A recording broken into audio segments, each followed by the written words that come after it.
నమస్తే welcome to burning topic. America అధ్యక్షుడు అనుకున్నది సాధించాడు. ఇజ్రాయెల్ హమాస్లను శాంతి ఒప్పందానికి ఒప్పించారు. రెండు దేశాలు శాంతి ఒప్పందంపై సంతకాలు చేశాయని అధికారికంగా ధృవీకరించాయి. ఈ ఒప్పందంలో 2 ఏళ్ల పాటు విరామం లేకుండా జరిగిన యుద్ధం ముగిసింది. గాజా నగరం పునర్నిర్మాణంపై ఎలాంటి నిర్ణయం తీసుకుంటారనేది ఇప్పుడు హాట్ టాపిక్ గా మారింది.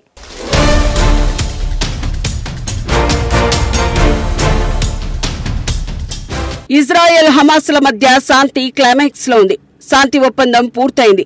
ఇరు దేశాల మధ్య 2 ఏళ్ల పాటు జరిగిన యుద్ధంలో వేలాది మంది నిరాశ్రయులయ్యారు. వేల భవనాలు కూలిపోయాయి. గాజాలో ఎటు చూసినా శిథిల భవనాలే దర్శనమిస్తున్నాయి. కనుచూపు మేరలో మనుషులు కనిపించడం లేదు. 2 ఏళ్లకు పైగా జరిగిన వార్లో గాజా వాసులకు తీవ్ర నష్టం జరిగింది. ట్రంప్ ఒత్తిడితో ఇజ్రాయెల్ హమాస్ తొలి దశ శాంతి ఒప్పందానికి అంగీకరించాయి. ఈ మేరకు సంతకాలు చేసినట్లు ట్రంప్ ట్రూత్ లో పోస్ట్ చేశారు. మరోవైపు ఇజ్రాయెల్ హమాస్లు కూడా శాంతి ఒప్పందాన్ని ధృవీకరించాయి. గాజా మొదటి దశ శాంతి ఒప్పందంపై ఇరు దేశాలు సంతకాలు చేశాయి. 2 దేశాలు శాంతికి అంగీకరించడంపై గౌరవంగా ఉందని ట్రంప్ అన్నారు. ఇది ఒక చారిత్రక అడుగని, ఈ విరామం బందీలు ఖైదీల విడుదలకు మార్గం సుగమమని ట్రంప్ అభిప్రాయపడ్డారు.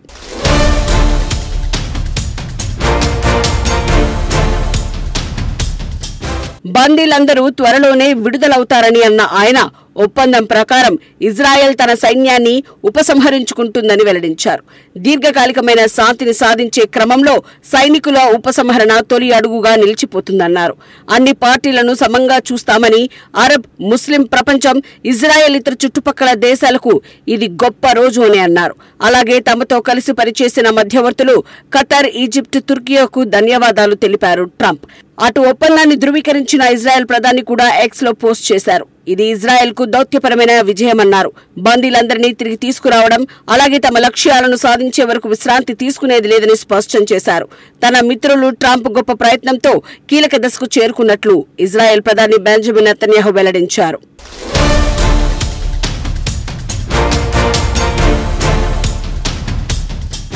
హమాస్ కూడా శాంతి ఒప్పందాన్ని ధృవీకరించింది. గాజాలో యుద్ధానికి ముగింపు పలికేందుకు ఈ ఒప్పందం దోహదం చేస్తుందని తెలిపింది. ఇజ్రాయెల్ బలగాలు గాజాను విడతాయని విశ్వాసం వ్యక్తం చేసింది హమాస్. పాలస్తీనా యుద్ధ ఖైదీల విడుదలకు ఈ ఒప్పందం దోహదపడుతుందని చెప్పింది. ఈ ఒప్పందంలో కీలక పాత్ర పోషించిన ఖతర్, ఈజిప్ట్, తుర్కియా ట్రంప్ కు కృతజ్ఞతలు తెలిపింది. ఈ వారాంతరంలో 20 మంది బందీలను విడుదల చేయాలని హమాస్ యోచిస్తోంది. గాజాలోని మెజార్టీ ప్రాంతం నుంచి ఇజ్రాయెల్ బలగాలు వైదొలిగే అవకాశం ఉందని భావిస్తోంది.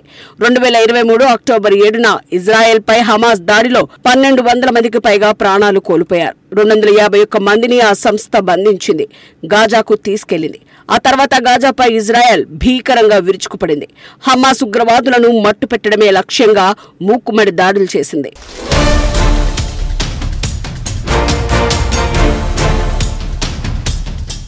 దాదాపు 2 ఏళ్ల నుంచి జరుగుతున్న యుద్ధంలో ఇప్పటి వరకు 67,127 మంది పాలస్తీనా వాసులు మరణించారు. 169,841 మంది గాయపడ్డారు. 1,00,000కు పైగా భవనాలు నేలమట్టమయ్యాయి. మధ్యలో తాత్కాలికంగా జరిగిన కాల్పుల విరమణ ఒప్పందంతో కొందరు బందీలు విడుదలవ్వగా ఇంకా 97 మంది హమాస్ చెరలోనే ఉన్నారు. అయితే పలు ఘటనల్లో మరికొందరు మృతి చెందారు. సుదీర్ఘకాలంగా యుద్ధం జరుగుతూ ఉండటంతో వేలాది మంది ప్రాణాలు కోల్పోయారు.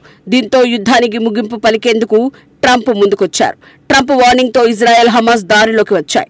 గాజా శాంతి ఒప్పందం కోసం 20 సూత్రాల ప్రణాళికను హమాస్ ముందుంచారు. ఈ ప్రణాళికకు ఒప్పుకోకపోతే నరకం చూపిస్తామని హెచ్చరించారు. ఈ క్రమంలో గాజా యుద్ధాన్ని ముగించడానికి ట్రంప్ ప్రతిపాదించిన శాంతి ప్రణాళిక తొలి దశ అమలుపై 3 రోజులుగా హమాస్, ఇజ్రాయెల్ మధ్య పరోక్ష చర్చలు జరుగుతున్నాయి. తాజాగా తొలి దశ ఒప్పందానికి ఇరు దేశాలు అంగీకరించాయి.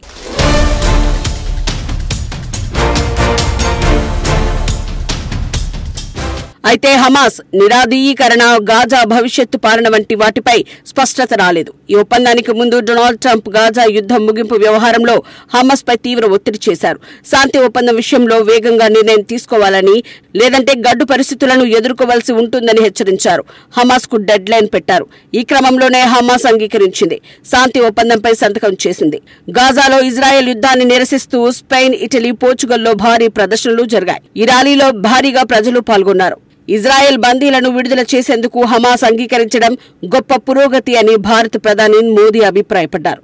శాంతి కోసం చేసే ప్రతి ప్రయత్నానికి భారత్ మద్దతు ఇస్తుందని ఆయన అన్నారు. గాజా శాంతి విషయంలో ట్రంప్ నాయకత్వాన్ని మోదీ అభినందించారు.